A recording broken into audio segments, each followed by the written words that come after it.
Description niya, ang bantot eh. De, syempre, pag baba pa lang doon, baka parang sinampal na ako nun pag naamoy ko yun, eh, di ba? Oo.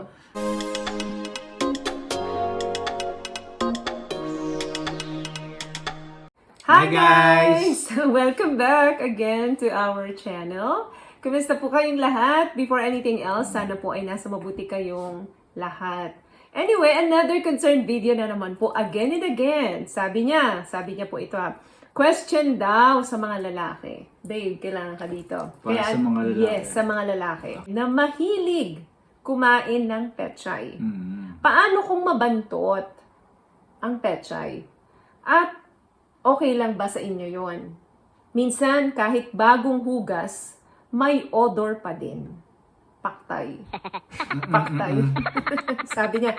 Anyway, mahalaga yung ano ni Mr. dito, no? Yung opinion niya. But for me, hindi yan guys, ang tipay po ng babae, talagang hindi amoy bulaklak dapat yan. Yan Oo, naman hindi eh. dapat siya mabangong talaga. Mabantot daw eh. Oo, mabantot. So may eh. amoy talaga, no? Bad odor. O talaga. baka naman after menstruation, di ba? Oo, after Depende menstruation. yun. O before. Pero kung palagi, iba na yun. Oo.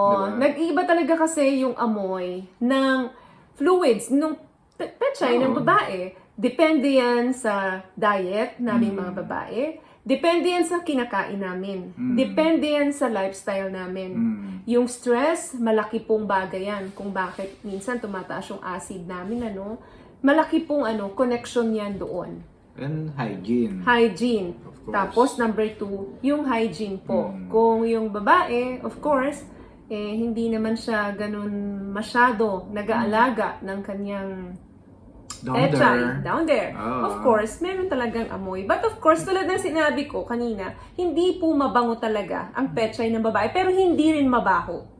Hindi rin mabaho. Meron minsan amoy maasim, minsan amoy parang metal, lalo na kapag bagong period, Hindi amoy ko yata alam malansa. yan.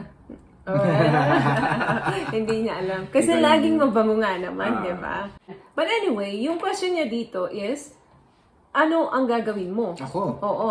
Parang ganun. Anong gagawin niyo Well, kung mabantot? Kasi Sabi sa niya. description niya, ang bantot eh. De, syempre, pag baba pa lang doon, baka parang sinampal na ako nun pag naamoy ko yun, eh, di ba? Kaya, syempre, no yun. Big no, syempre. Big no, ano? Hindi ako bababago. Parang kaming mga babae din yan, babe. Big no talaga. But, siguro partner mo ba to? Kasi kung partner mo to, alam mo eh. Kailangan mag-usap kayo, kausapin mo siya. Eh. Hindi naman po pwede na nangangamoy na yung partner mo, hindi mo pa sasabihan. Oo, di ba? Mas Pero lalo naman, magagalit babe. sa'yo. Sinasabi, ang baho pala ng peche ko, hindi mo sinasabi. Oh, di ba? Hindi niya naman maaamoy yun. Di ba? Dapat maamoy rin yan, pero baka mamaya dinideny lang niya. Oh, hindi ako yun.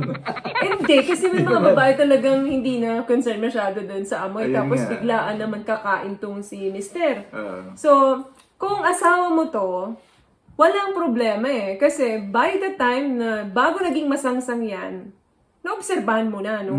Pero kung hindi mo to asawa, yung tipong biglaan kayo. Mali yun. Oh, di ba? Kaya nga, tinatanong ko siya, sabi niya, kahit minsan daw bagong hugas, mabantot pa rin. Ayan, so okay lang daw ba sa inyong mga lalaki pagka ganun? Kasi Ititigil mo yung session. Hindi, kasi kung alam ko na mabaho yun, mabantot, diba? Hindi na ako bababa doon. Oo. Kasi Bakit? Malayo pa lang ba yan? Naamoy na? Hindi naman, syempre. Pag yung sabi niya, kahit bagong hugas syempre, pag palapit ka na, di ba? Baka maamoy mo na yun. Di ba? Maamoy mo na. Kasi once may naamoy ka, sign na yon ng hygiene mo hindi maganda. Oo. Yun kagad ang patatatak sa isip ng lalaki, di ba? So, maiilang ka na sa May susunod. ilang na syempre, baka hindi naghugas to, baka, di ba? Parang baka may sakit o ano. Baka may sakit. May yeast infection or Oo, infection di doon. ba? Hindi naman nakakahawa yan, pero syempre hindi siya yung pleasurable na magtagal ka doon. Kaya, well, kung tatanungin niya kung okay yun, hindi okay, syempre. Oo, hindi okay. Hindi okay. hindi nakakahawa ang yung amoy. Hindi nga pero syempre yung... But kung may STD yung babae, possible na kinain mo yun, makahawa ka, babe. Lalo na kung open wounds ka, no? Sa pero babe, ang point dito, well, siguro yung babae, sigurado yung babae, mape-pleasure mo. Pero ang tanong, ikaw ba mape-pleasure ka ba pag ginawa mo yun? Kasi syempre, both yun eh. Kasi hindi mag-e-erect yun pagka ganun. Malamang na matanggal. Yung erection na, no? Oo. Oo, tama. Kasi nga, syempre, ma-turn off ako nun. Diba? So, hindi mo na itutuloy Wala ako ng gana. Oo, walang tuloy. Kasi baka mamaya lalong mangyari. Anong hindi mo itutuloy yung pagkain dun sa pechay niya? Oo, hindi mo But natutuloy. of course, itutuloy mo pa rin yung Oo. Kasi nandun ka na, yung mga lalaki, di ba? Nandun na, alangan naman tumayo, ops, teka, Oo. ayoko na. So, syempre, yung mga lalaki, gagawin escape nila yan. Aakyat, doon na lang ako sa taas. Iiwasan na nila yan. Syempre, kahit naman kaming mga babae, ayaw namin din ng may amoy. So, malaking turn off din yan. Akala nyo sa inyo lang. Of course, sa amin din, So, hygiene talaga is very important. Lalo na kapag may gagawin kayo, no? Oh. Dapat ready lagi.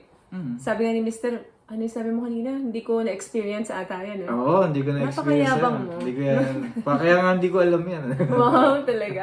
Napakayabang. So, basta ganun lang. Sabi ni Mr., hindi daw niya itutuloy. So, normal talaga, no? Minsan bagong hugas. May mga ganun po talaga.